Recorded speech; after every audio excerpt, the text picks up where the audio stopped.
Yes, we'll turn to the Bord Gáis National League Premier Division now. Another busy week with 4 of the top 5 in action, and we'll start our roundup in Oriel Park, where Dundalk were looking back for back-to-back wins over Galway United.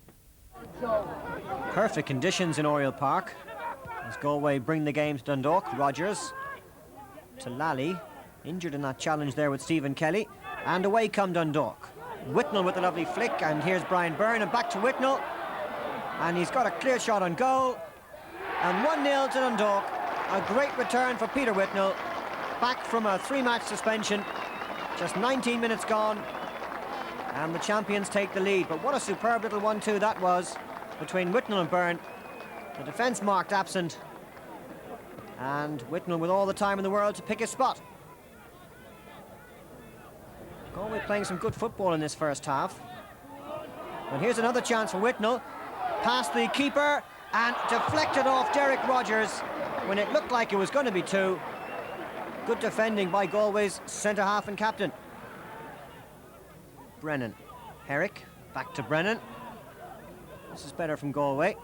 Mullen in support. And here's Sherlock. Oh, but that's typical of Galway on the night. Nice build-up, but no finish.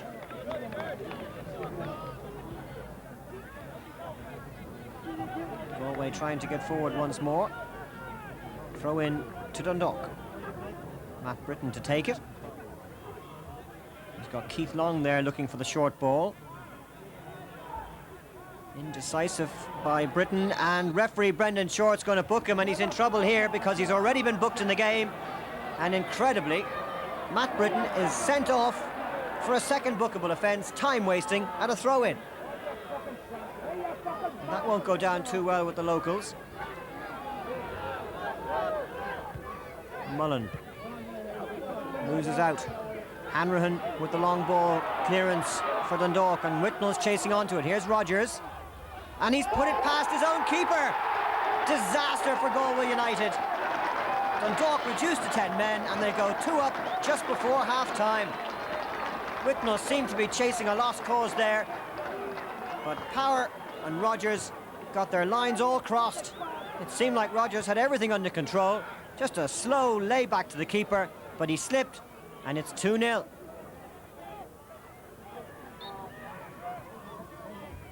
Galway with the man advantage. Sherlock's cross. And dropped by Van Boxtel, cleared by Brian Byrne. Galway pouring forward, trying to get into the game. Lambert, the through ball to Breeza.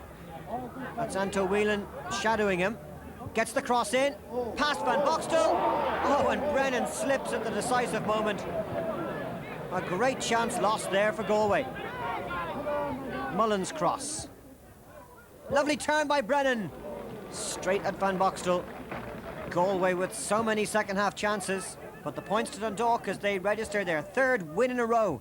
They're right back into the race for the title. Dermot, nothing too pretty about that win tonight, but 3 wins from 3. You've got to be pleased. Yeah, the fella getting sent off at half-time makes it a very, very difficult game, but we stuck to our task, and we were very honest for the whole second half. Everybody worked very, very hard, and even then I think we had chances to win by more. All in all, it's nice to get another 3 points. How did you see that sending off? He looked a tad unfortunate from where we saw it. But he'd been booked, and he was waiting to throw in. I mean, we're hardly wasting time at home, 1-0 up with whatever, a few minutes ago to half-time. And I think he probably got a bit fed up and was gone and booked him. I don't know whether he realised that he'd already been booked. It's a bit unfortunate, but I suppose they're the rules. And you know, if you applied them, you can't do anything about it. Champions manager Dermot Keeley talking to Tony Whelan. Last night, Derry City made the trip to St Mel's Park. Would we see these two sides produce another dazzling 8-goal bonanza as witnessed last Sunday?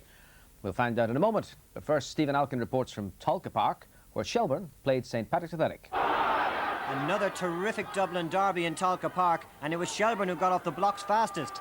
The back pass by John McDonald to Gareth Byrne. He dwelt on the ball too long and gave it out straight to John O'Rourke. 4 minutes gone, Shelbourne 1 up. Having won the League Cup in midweek, that was just what they needed. Gareth Byrne couldn't believe his luck. He tried to do too much with the ball though, and Gagan closed him down well. Kick out straight to O'Rourke. but there were chances at both ends, and from a bad back pass by Mick Neville, goalkeeper Goff was in trouble at the other end. Acrobatically, he headed it away. Shelbourne's best move of the half, Mick Neville, Stephen Gagan, Dave Tilson making his first start for the Reds, and John O'Rourke just staying on side, though it was marginal, past the goalkeeper who slipped, but there's Mark Mulroney to clear the chance off the line. It should have been 2-0 to Shells. Then back came St. Pat's. Eddie Gormley on the burst, Johnny Glynn making the run, and in behind Harry McCopp, his shot well saved by Goff. He's done so well this season for Shelbourne. Johnny Glynn acknowledging the pass from Gormley. Richard Goff happy to have kept that one out. Devereux and Costello building up the next move for Shelbourne. A lovely through pass to O'Rourke, but watch Willie Burke trying to pass back to his goalkeeper. More dramatics in the St. Pat's defence, and they were lucky that was only a corner. Into the second half, and Pats came out of the blocks really wanting to get back into the game, and they did. The through pass here to Gormley, the cross to the far post, and Paul Campbell's shot through the hands of Goff, but there was Declan Gagan on the goal line to clear a certain goal. Surely Pats had to get the equaliser, and it came just moments later. Johnny Glynn to Eddie Gormley, Ricky O'Flaherty on the run behind McCopp.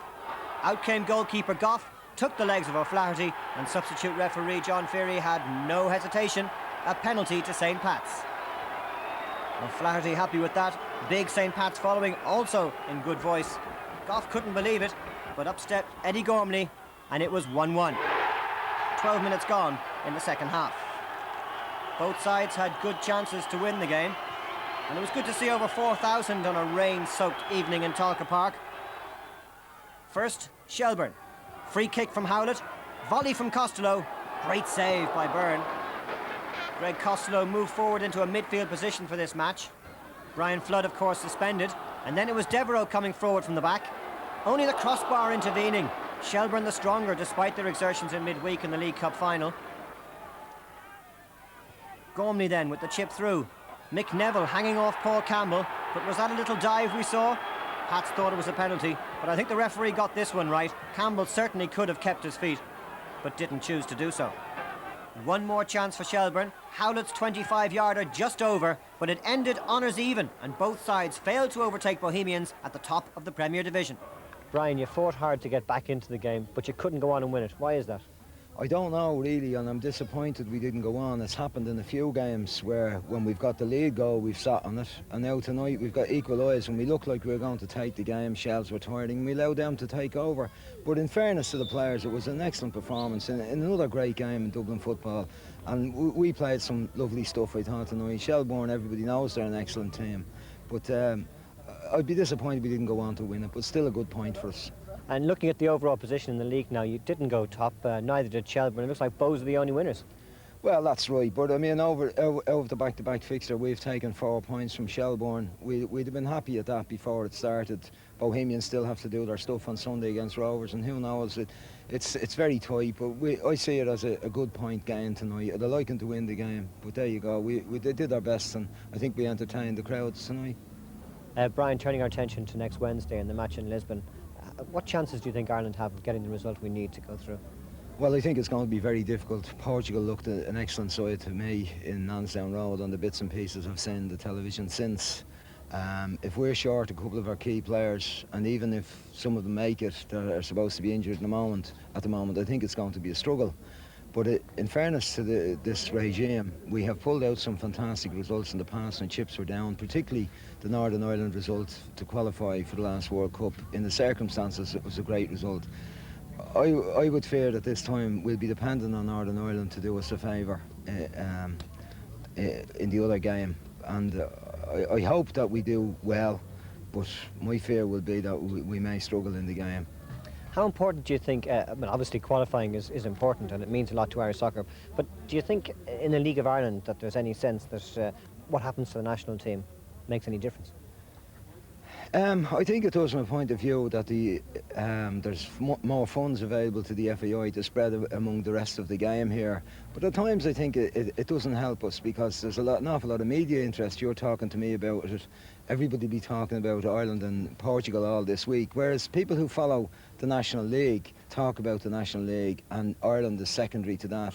And that amount of media attention takes away from what the coverage at times we deserve for this league, because at the moment this league has taken off. There's a lot of quality football being played, and there's a lot of people going to the games. There's a great improvement in the pitches and the standard, and we deserve that coverage. And I think in other countries they do give a better coverage to the home game, and maybe if our international team wasn't doing so well, maybe more people would come and watch the league and see what they're missing. Now approaching 19 minutes into the first half. That's Dave Collins with the free kick. Here's Crane. Oh, he's being awfully adventurous, and he's left it behind to Gaynor. Oh, a dreadful mistake. And Athlone Town take the lead, and Felix Healy isn't one bit pleased, nor indeed Adrian Crane, the fullback. Well, what was he doing here? He was dithering when he should have been hoofing it in towards the Athlone shopping centre, and instead they're 1-0 down. Corner kick here to Derry. Carlisle the taker. Well directed, good header back. Coming in as Doolan's on a handball. It is, I think. That's a penalty. Val Keenan, I think, the one adjudged to have handled the ball. Well, he was under some pressure. Curran, the goalkeeper, then about to face a penalty. For this incident here, watch as Sandy Fraser was coming in, challenging Keenan. Bit harsh, I think. Stuart Gold, the taker. Oh, it's saved by Curran. Oh, memories of last season come flooding back for Derry City fans. Shane Curran with a great penalty save. Well, Gold was going for positioning rather than power, and it remains 1-0. Some considerable pressure now coming in from Derry City late in the half. Once again, it's Mohan taking it back. Comes towards Carlisle. Finding Mohan once again. They're looking for the ball inside. Doolan with the head, and it's 1-1. 3 minutes to go to half-time. Curran curses his luck. Derry are jubilant. Well, this...